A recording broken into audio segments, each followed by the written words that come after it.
Hey, it's Aaron, the Metal Theologian. Alright, so this is sort of part 2 of the Manilla Road video. I actually did part 1. I was still at my old house, so more than a year ago now.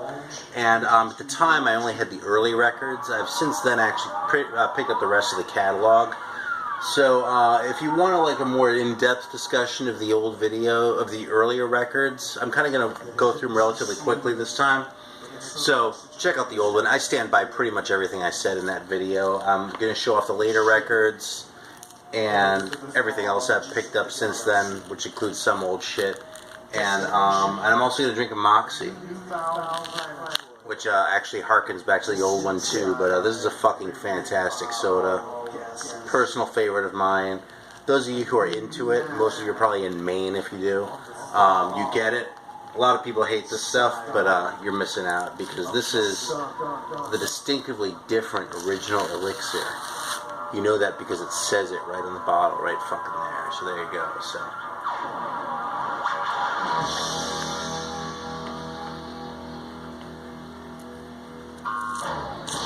this is good. It's got that little bitter taste. It tastes like a cola with some Campari in it.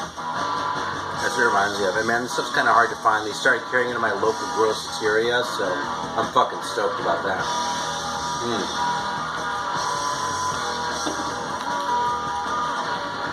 So good. That aftertaste starts to kick in. It's a little bit peppery and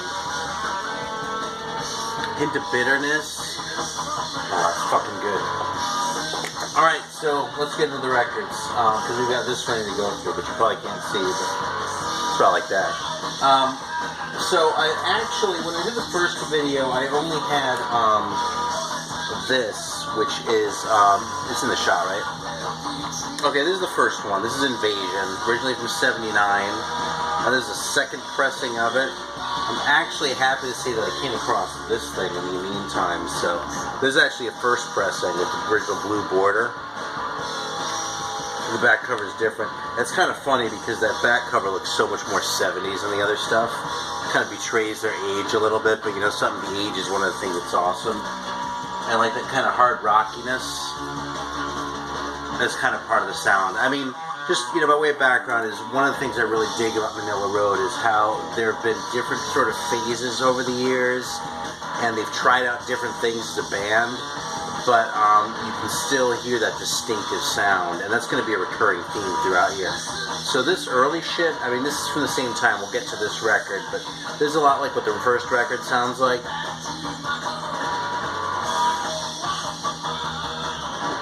I mean, this belongs in the metal section, you know what I mean? It's early metal. You can definitely still hear the 70s in it. And this is one of my favorite records for it, actually, right here, Invasion. So, like I said, originally 1975, cut probably in Wichita. And, yeah. So the second record was Metal, right here. It's also on Roadster, which is the original label, just like both of those. Probably the doomiest record of the catalog. But now I know some of the early ones, I might not say that quite as much as I would have said earlier on. So, a very cool record. This is probably my favorite of the lot still. This is Crystal Logic. This is really the first one that has like the full, like the true, like sort of epic metal Manilla Road sound. First two, again, like I said, definitely Manilla Road records, but this is the one that's really sort of the sound that's associated with them, that they really still have even more so to this day. Yeah, and this is the Roadster pressing, which has the correct song listing. And there's also a Black Dragon licensed of it. The art's a little bit brighter, and they fucked up the track listing. They left Feeling Free again off the list, even though it's actually on the record. So there you go. This is Open the Gates. Also Black Dragon, one from the 80s. This is 85, this one. This is the one that comes with the special 12-inch EP with the Ninth Wave and Witch's Brew on it. Fucking two more classic songs that should have been with the record anyway, man. So, there's a new special edition of it coming out, so, you know, it's probably easier to get now than it has been for a while. Another favorite, though, this is The Deluge. If you're going to get 3 Manilla Road records, they should probably be Open the Gates, Crystal Logic, and The Deluge. This one has it's probably my favorite song on it, which is Divine Victim. It also has an epic, like, sort of, concept thing with, like, The Deluge and that. I don't know if I'd call this, like, a full-blown concept record, like they kind of got more into later on, but we'll get there. This is Mystification, and this is when they were starting to sort of absorb some of that kind of thrashiness. Now, if you ask me, Manilla Road never made a true thrash record, okay? This is kind of gets called a thrash record, and so does Out of the Abyss, which I'll get to. I don't think either of those is really thrash. They're definitely speedier, and kind of had some of that, some of the sort of dirtiness that came with it, but it was still distinctly Manilla Road, and they never went down like a true like speed metal like path, you know what I mean, with like sort of like the machine gun type of riff, like the repeated single notes. It's more like played fast. Anyway, also a great record, all-time classic. When I sent away for some stuff, I actually got this tape cover, so that's like a little thing. You don't have to tape, but a little sort of artifact. Okay, after this one, now we're getting the stuff that I didn't show off last time. There was a live record, also on Black Dragon. This is a live Roadkill. This is really cool. It's mostly just a cool collection of the songs, and it does feature some fake audience dubbing. I don't know, I've actually heard they're reissuing this without, like, the audience overdubs. I understand why you'd find that embarrassing in retrospect, but I find the whole phenomenon of, like, dubbing fake audience noises into a live record kind of hilarious, so it doesn't really bother me. It's kind of funny because on this record specifically, one thing you can't hear on a lot of these is you'll hear parts where it sounds like the audience is actually there, and then, like, fake audience will kind of come in and join them, and it's kind of hilarious, alright? So, like I said, I kind of understand, like, some of the bad feelings about this, but the fact is the performance is awesome. Some great tunes on here. Mystification era stuff, but they do Far Side of the Sun off the first record. There's the last song on there, and it's just a great fucking record, I could say that about any one of these, man, but I like that record a lot.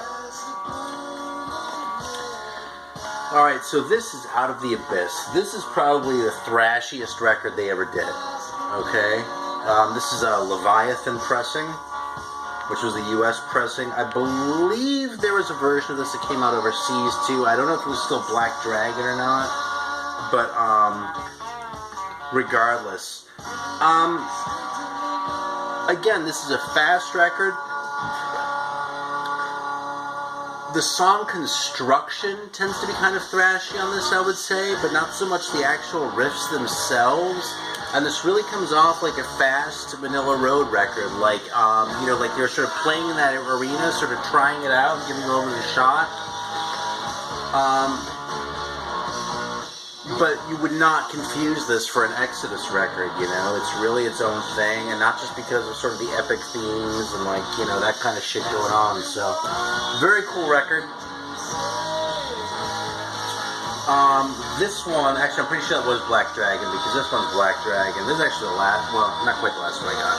This is Quartz of Chaos.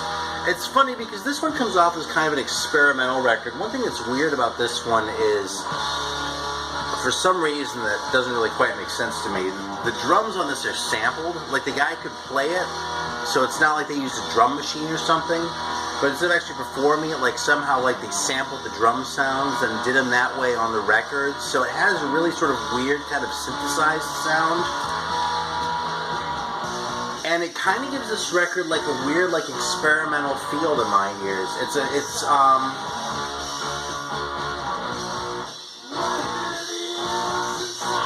The songs are cool. They're not as fast as on Out of the Abyss. This kind of gears back a little bit, so on the one hand, towards more sort of like the mid-'80s Manilla Road classic sound, even though this is like, I think, 1990. Yeah, I don't know exactly what year it is, but it's late enough that it says also available on compact disc, so didn't say that on Invasion, right? But it has kind of it's just an unusual sound because of that. So anyway, Quartz of Chaos. Again, some great songs on here. The other thing about this one is unless I'm mistaken, this is the only one that has a cover on it. They do a version of DOA, the Blood Rock song, and I don't know, man. It's hard to say. I'm not the biggest proponent of covers. They're fun to play if you're in a band, that's for sure, but they don't always fit well into an album. But I love that song so much, and I love Blood Rock so much, and I love Manilla Road so much that the pieces just come together for me, man. I can listen to that thing all the way through, so it's good shit. So after that one, there was one more before there was sort of a big hiatus of my chronologies right here. And in that time, this one came out. Now this one, it's pretty well known, was actually supposed to be a Mark Shelton solo album, but got branded as a Manilla Road record because the label wanted it to. This is really kind of the odd man out in the catalog. This is a lot later. This is 2002. This is on Iron Glory, okay? So there's a decade then between this one and this one, so I screwed that up when I said, so this is going to be a Mark Shelton solo album.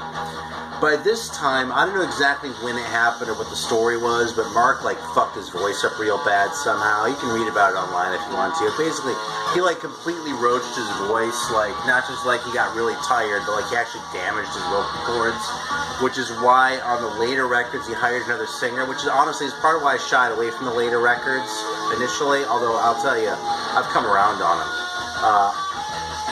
Honestly, I still like Mark Shelton's vocals on those early records. That just, nobody sounds quite like that. I just completely go for it. But the guy who he hired to do most of the lead vocals for the later records, I can only think of Hell Roadie. I'm spacing his fucking name even though I know it. Anyway, that guy, he's actually a totally legitimate singer in his own right. Sounds a lot like Mark Shelton, frankly, but so the sound is consistent, but he just delivers it. I've come around on one of the records thinking that was a later one. But anyway, all this way I was saying, this one, he hadn't settled on that singer yet, okay? There's another singer on a lot of these tracks who really sounds kind of like an 80s AOR singer. And it kind of weird, gives some of this shit a weird vibe. There's some songs on here that are great and kind of like, almost like jokey-doomy, like In Game We Trust. I mean, shit like that. But some of these, even though the songwriting is totally solid and the songs are cool, I feel like they suffer just a little bit because I feel like that guy's vocals don't quite fit the style. So there are parts of this that would really fit like on a, man, I don't even want to start name dropping bands because it'll make it sound shittier than it is. And the fact is, this is not my favorite Manilla Road record, but it's part of the catalog. And it's an important piece of the puzzle, if you ask me, because it's one more of those areas where that experimentation is happening. You know what I mean? This is probably the least heavy one once the metal sound was established. But it's just one more thing that sort of got tried out along the way, and I just have a ton of respect for that. So it's a cool record. It's not perfect. I think it's kind of flawed, but it's a very cool record anyway. This one now, this is Atlantis Rising. It's another Iron Glory one. And of the sort of later ones, yeah, actually I had these backwards. This one says 2001, this one's 2002. Okay, of the later ones, this one probably sounds the most like a, this one sounds most like an 80s Manilla Road record. You know, it's epic. This is like a full-on concept album too, if I'm not mistaken, but that doesn't really overpower it. And one thing, especially not being much of a lyrics guy, you know, for the most part I don't tend to give a shit what the lyrics are about. This one, like all the later ones I think, or most of the later ones anyway, just tells the story with its own music. It's like you can listen to this and not understand a word of English and still be able to formulate a story just around the musical pictures that it creates. And that's one of the things I dig about this band so much. So anyway, this is Atlantis Rising. I should probably show off the gatefolds on these. So there we go. It's really nothing to write home about on the inside. Circus Maximus just has the lyrics in the gatefold too. There are a couple pictures, but oh, what the hell? I'll show it off. This is actually we'll get to this record too, but this is the song Manilla Road, and I kind of love how This middle section here kind of rips off Fools by Deep Purple. The middle section, which is one of my favorite Deep Purple songs. So there we go. Look, the guy even kind of looks like Graham Bonnet right there. In a way, that kind of gives you an idea about the record too. But... so let's put this bad boy back.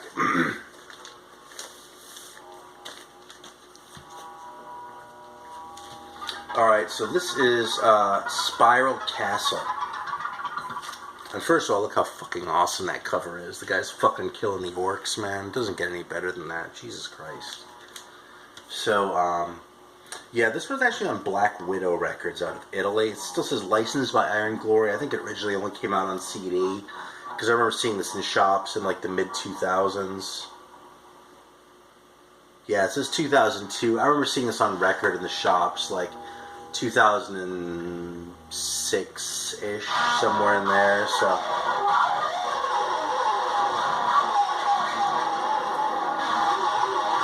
this one was probably less sort of concept-y than the other ones, and more sort of lives more on the strength of the individual songs, which are cool. One thing that I thought was interesting to learn about this was that one of the songs from this record was left off the original CD, and that was Throne of Lies. And apparently that's because the Iron Glory guys thought it sounded too much like modern metal. And it's funny because you can totally hear that. You know what I mean? I can listen to that. I like the song. If there's one song on this record that sticks in my head, it's probably Throne of Lies. But you can totally hear why they wouldn't have wanted it on a Manilla Road record. Even if Manilla Road, the band, did. Because it kind of sounds more like what was going on, like, at that era in metal, like sort of post-Pantera kind of shit than anything else. But again, it's another thing that they tried along the way, you know what I mean? If they had gone in that direction, I wouldn't be saying a lot of good things about this record because I don't really dig that sound all that much. But for one song on this record, it fits well. Actually, I don't even know if it fits well. I just kind of think it's a cool song sort of stuck in the middle of that record anyway. And again, I just think it's awesome they were trying out these different styles. So, alright, so this one is Mark of the Beast. I did show this one last time. This is the, this actually very recently got reissued as Dreams of Eschaton, which I understand was what it was originally supposed to be called. It doesn't have the Jim Fitzpatrick art on it, which is kind of a bummer if you ask me. So this is the Monster Records pressing of it. Yeah, and if I'm not mistaken, the only difference, the other one, I think they did something to clean up the tapes a little bit more, although this one sounds perfectly fine. I mean, this is a really good sounding record, in fact, too. No complaints at all. And I think the song order is different, but it's basically the same album. This is originally one that was written and recorded between Invasion and Metal. If anything, this one reaches deeper back into the 70s than Invasion did. This one is really, it's almost Thin Lizzy-ish in a way. It's probably the most thoughtful record in the catalog, except maybe for the newest one, which I'll talk about. But no, this is probably the most thoughtful record in the catalog, as far as just sort of spending a lot of time developing themes in the songs and that. And it's kind of another oddball in the catalog in a way, but I love it. I really do. It's funny that this ends right when we're sort of getting to the what, at least in my head, is really sort of the second half of the catalog. I mean, we're really already in there, but we'll get there even more. So, and by the way, I love the fact that I can play this in the background. I don't have to worry about a fucking ad, because I'm not worried about Manilla Road or High Roller Records dinging me, and this is a High Roller. So,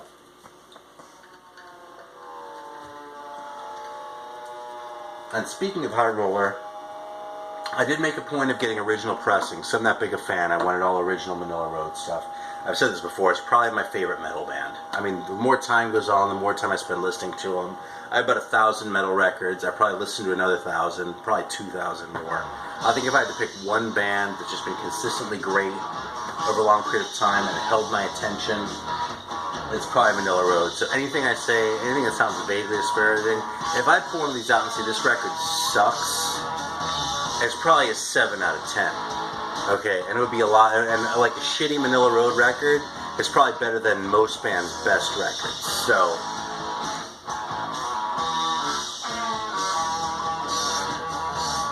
That's the backdrop against anything. Alright, I showed this one, the original one now too. This is Gates of Fire. This is the first of the latter ones that I personally got. This came out in 2007. It's the first one that I had where I was really kind of taken off guard by the singer. It was Ryan Hellroady. I should give him credit here, man. Patrick. That's what I was thinking, but fucking whatever. Okay, so anyway. The thing is, I was totally wrong about this fucking record. This record is really good. It's epic in that sort of way, like what I was saying before, as far as it tells a story, but it does it musically. You know what I mean? I think this is a concept record too, but I'm not even sure. And honestly, I don't care. Because I can hear it in the thing, you know? I mean, it's cool when the lyrics are good, but as far as I'm concerned, it's gravy. I want to hear that shit in the music. And it's fucking, this thing totally delivers. So, if there's one record that I'm going to double back on myself from, is relative to the early video, it's this fucker right here. Because this is one of my favorites of the more recent Manilla Road records. That was really growing on me a lot. Now this one,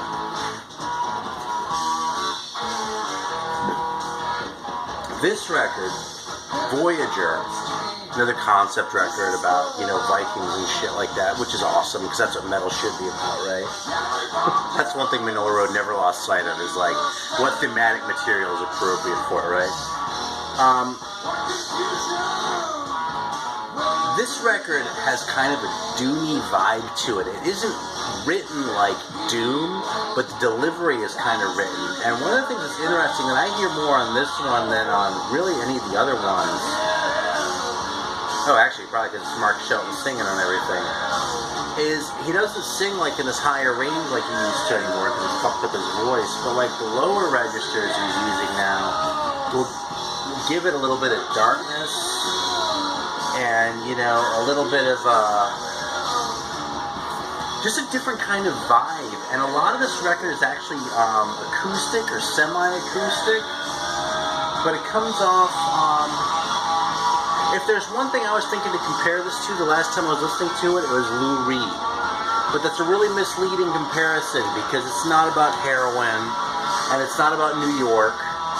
And it doesn't really vibe out the same way that Lou Reed does. Like, if Lou Reed had done a concept record, though, about Vikings coming to America and written it from a metal point of view, then maybe it would be sort of in the right ballpark, you know what I mean? So, it's an unusual record in the catalog. And, honestly, it's not my favorite.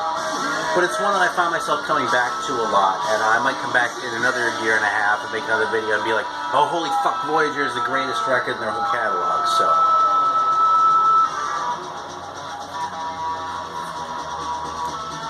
Alright, this is another one of early stuff. This is a show from a radio station in Kansas, yeah, in Wichita. I don't know where else in Kansas it would be, Wichita. If you're watching this from somewhere outside of the country, you don't know what Wichita is. Wichita is the biggest city in Kansas, so. It's like 2 or 3 times as big as Topeka in terms of population, I think. Could be wrong. Anyway, After Midnight Live was from a radio show, and there's some tunes on this thing that never appeared anywhere else. Like Life's, actually I don't know about Life's So Hard. Dream of Peace, Pentacle of Truth. It's pretty awesome. This is the shit that came out because according to the liner notes, what the stuff that was in this was only half the show, but what was in the other half was mostly invasion songs. So we got most of the material, even though the tapes for the other half of the show got lost. I love that picture of like the old Manilla Road sign there in the background. And I have a soft spot for like the radio announcer saying, "Hey, here we are in Wichita, Kansas on KMUW. We've got Manilla Road live in the studio here." So, essential record right there. Love it. Played the shit out of it. Alright, now here's another one. This is Playground of the Damned, okay? So the one's High Roller. This might be the first pressing, but this is one of the ones that came out on High Roller originally. About those runes for the Manilla Road logo, so there you go.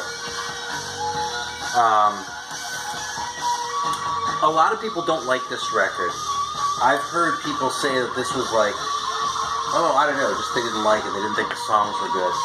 This one has become one of my favorite later Manilla Road records. And I'm going to challenge anyone who listened to this one, who bought it at least, who didn't like it very much, to listen to it again. And if you don't dig it, start with side 2, because I swear to God, Brethren of the Hammer, all-time great song. Art of War, all-time great song. Fucking some of the best shit in their catalog. Abattoir de l'Amour, great. I mean, this whole record is really cool, but it really starts coming out. Like the hooks and the songs that stay in your head are all in the second half of this record. And, yeah, I like, I mean, shit, I'm saying good shit about this one, but, like, Voyager seems to have a better reputation than this one, or Mysterium for that matter. I'd probably take this one over either one of those, and I like all 3 of those records a lot, but this is a fucking great record. Even if the cover is kind of weird, and some of it seems a little bit, I don't know, this one just kind of looks different for some reason. Maybe that's why it didn't get received as well, but that record is underrated as far as the shit goes. Trust me, look at this. I've fucking been talking about Manilla Road for a half hour. I care about this shit. Trust me when I tell you that. This is Mysterium. I feel like this one, this is a great record. Okay, this is like pure balls out Manilla Road, like unabashed metal. Not so much any experimentation like you hear on Voyager, or the ambiguity like you hear on Playground of the Damned. This is just like what you'd expect to hear on a Manilla Road record. I almost feel like some of the songwriting on this is like thrash. It's funny because I feel like I'm contradicting myself relative to what I said before, the machine gun riffs. But it's like written these really heavy songs, but they're still delivered in that Manilla Road style. This is not a thrash record. This is less of a thrash record than Out of the Abyss, okay? I want to be clear about that. And Out of the Abyss isn't a thrash record either. But this one just has that, like, heavy vibe going for it. And, yeah, it's just awesome. And look at that, man. The fucking guy. I mean, Jesus, you can't argue with that. I mean, look at that. First song is called The Grey God Passes. Okay, so you can look at that, and you put on The Grey God Passes. And I realized what an idiot I was to be so slow and, like, checking this later shit out, but that's another story.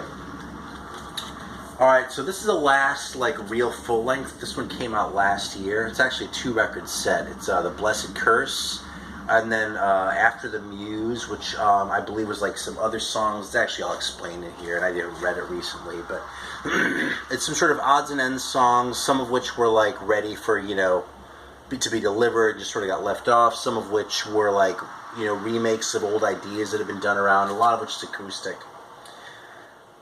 This record feels the most sincere out of all these, and I think all these records are sincere because there's no band that I love even half as much as I love Manilla Road that doesn't sound sincere. That's kind of a thing of mine, okay? But there's something about this record, and not just the acoustic thing, there's something about this one that just feels even more personal than most of them, you know what I mean? Maybe it's because it's not about Vikings, it's about, like, religion and sort of issues with that. I mean, that's a recurring theme. I mean, you know, you wouldn't confuse these guys for Striper. I mean, they're never openly satanic or anything, but, you know, there's definitely, you know, some misgivings about religion expressed along the way. This one is kind of more about, like, sort of the searching that goes with it, and maybe that's why that kind of comes through in the songwriting, the way I'm sort of, at least the way, with the impression that it made on me. But it just has a really personal vibe, and it just feels really sincere. I mean, it's like the guy's sitting in your living room, and it just feels really heartfelt. So, it's, I like that record a lot. It's interesting. I had a little sort of mini debate with someone else that he felt like they sort of fell into a groove a little bit. I actually, he felt like the band fell into a groove a little bit. We're kind of starting to write the same record over and over. I understand the argument because I think the last half dozen Manilla Road records are more sort of consistent in a way in terms of their overall sound than the first decade or so. But each one still has its own distinctive identity, and I think that one may come through on this one more than any of the other ones, the later ones. So, yeah, awesome record. And then finally, sort of bringing it all the way back around to the beginning, the last one that I have is actually the earliest recordings, which is this one. It just came out this year on High Roller, and this is Underground, which was an early demo tape. which has Far Side of the Sun. It has their signature song, Manilla Road, which is one I was talking about before with the Deep Purple stuff in it. Herman Hill, which appeared on, what's it called, After Midnight Live. And it's just 4 songs, but they're long, they're epic, and they have this kind of awesome 70s sound. So, I don't know, for me it just brings it back around to what makes the band great.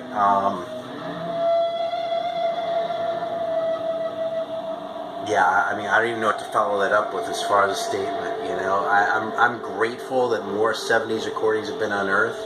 If they find another 8 tapes that sound like this, I'll be fucking stoked.